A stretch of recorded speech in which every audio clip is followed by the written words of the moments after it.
What's going on, guys? It's Guru Games, and today is a very special video because I finally got to play the Halo Infinite flight. Let's talk about it.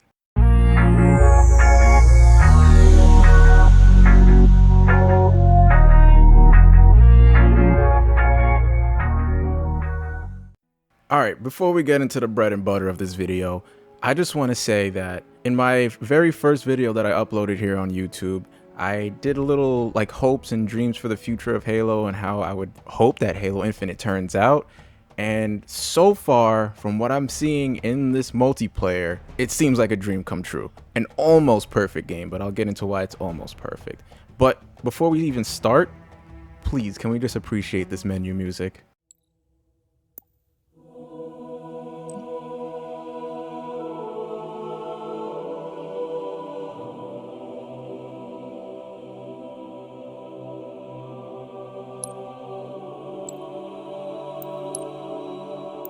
Okay, so the first thing that I even tried as soon as I got into the game was the weapon drills, because I wanted to try out all the new weapons that they have available to us, and I wanted to see how they function.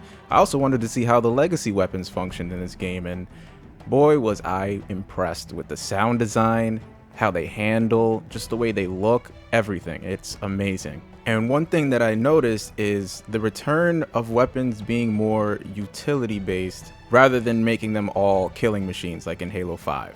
Granted, I still think that the AR has a little bit too much range. It's not as bad as the Halo 5 AR because you had Smart Link, and that increased the range and precision damage by a lot, and it was ridiculous. It was almost redundant to use a precision weapon at that point. But this is a very good start in the right direction. I really enjoy the AR in this game. It sounds great, it has such a satisfying feel to it, and it's not too overpowered. The next weapon that I ended up trying in the weapon drills was the Pulse Carbine. And this one I was very eager to try out because of all the videos that I've seen of it, of people using it in like actual gameplay against people, against bots. It looked very interesting in the way that it's tracking, but it only tracks if you use it in a certain kind of way. Like if you use this thing the perfect way, you will almost never miss a shot. And I'm very happy that 343 is finally introducing guns that actually have a learning curve. And this is not the only one that has that either. We'll get into those in the future. But overall, I think that the Pulse Carbine is a pretty good Covenant weapon. I think the design is a little boring, but you know, 343's had this problem for a while now. I don't know why they just like making these boring looking Covenant weapons, but hopefully we'll see some improvement in the future. The next weapon I decided to try was my baby, the BR. And I was so excited to feel how this weapon is in this game, and please, let's just listen to how this thing sounds.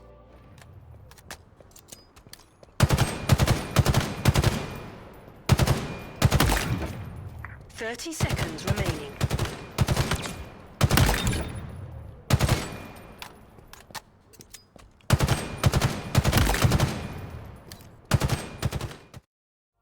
To me, this is probably the best sound design that a BR has had in Halo's history. I always felt like the BR needed that really meaty, punchy sound to it that Halo Infinite just nails. I just feel like it always sounded a little too weak in Halo 3 mostly. Halo 2 was a little better. Halo 4, I don't even want to get into how that thing sounded. And Halo 5, it just sounded like a pea shooter. And I'm just so happy that the BR is finally getting some love in the sound design department. And I also love that 343 scrapped their original design of the BR once they took over Halo from Bungie and made it look the way it always has looked and always should have looked. Very happy about that. Props to 343 for bringing that back for us. The next weapon that I actually tried out was the Commando Rifle. This one was very interesting. I remember when they first revealed it back in 2020, I wasn't that impressed. I was just like, oh, is this gonna clash with the AR? It just seems like another auto rifle, but boy was I wrong. This feels more like an automatic DMR. Feels more so like they might be actually replacing the DMR with the Commando Rifle. It's actually pretty difficult to use at range and almost impossible to use at close range. This is very much a ranged weapon, and the recoil makes it very hard to control your shots, but once you land those really consistent shots and get the kill, it's very satisfying and it feels super powerful, and I love the sound design of it too. My opinion on it has completely changed. It went from really not looking that impressive to end up playing very impressively, so I really like that.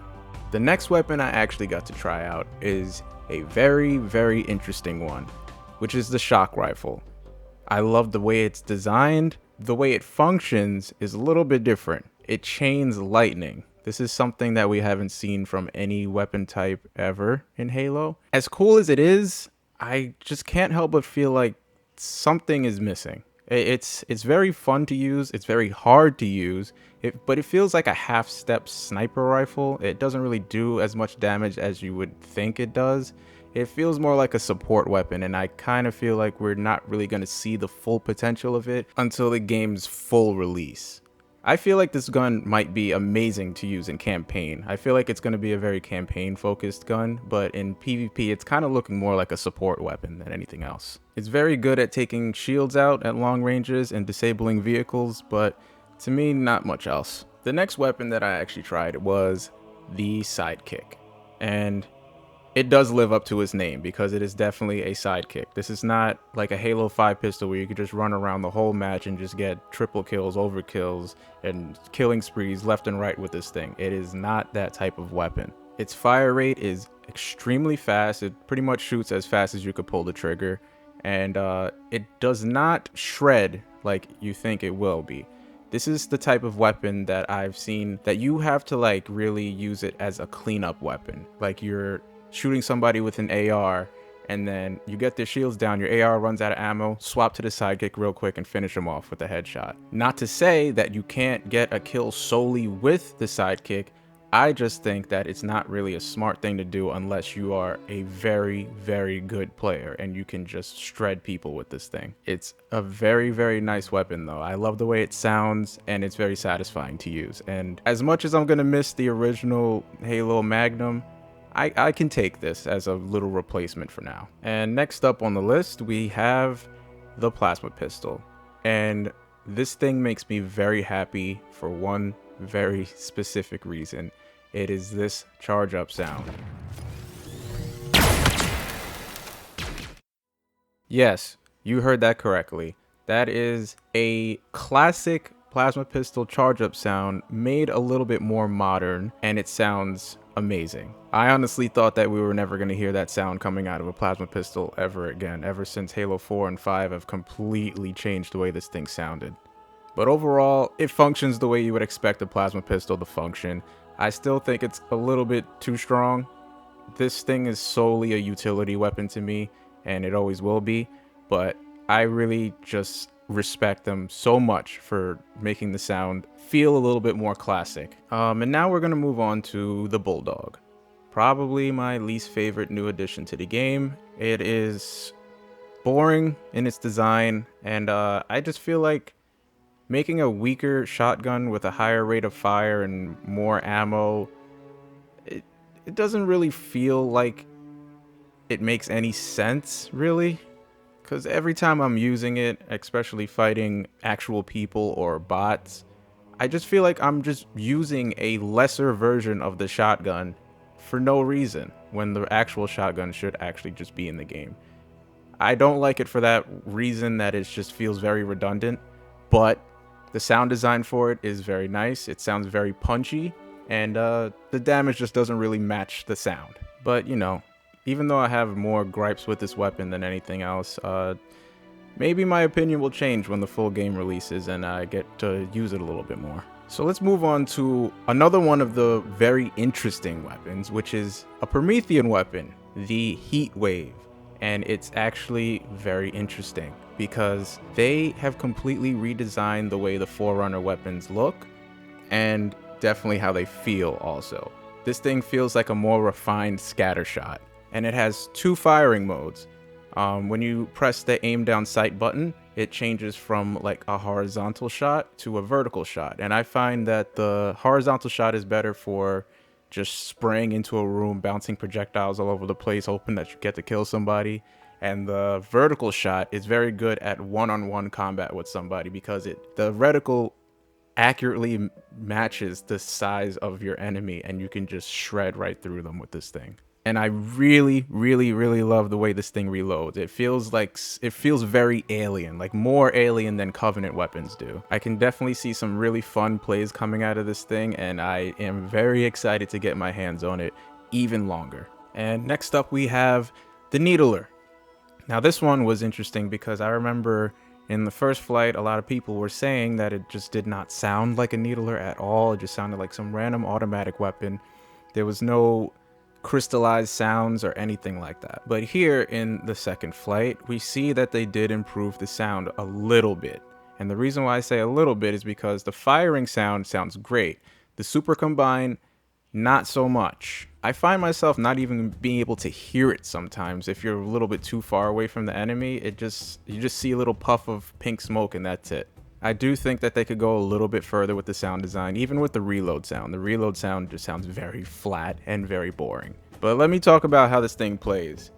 It absolutely needs to get nerfed. Usually when I use needlers in the past, I find myself having to get good angles on shooting my enemy so that I make sure that every single needle gets into this person to get that Super Combine. But here in Halo Infinite, I find myself not even having to try most of the time. I can just aim and shoot like a regular automatic weapon and those needles will all hit him. The tracking is extremely aggressive and I just think that they need to tone it down just a tad. So let's move on to the last one that I actually messed around with, and it's the old-fashioned sniper rifle.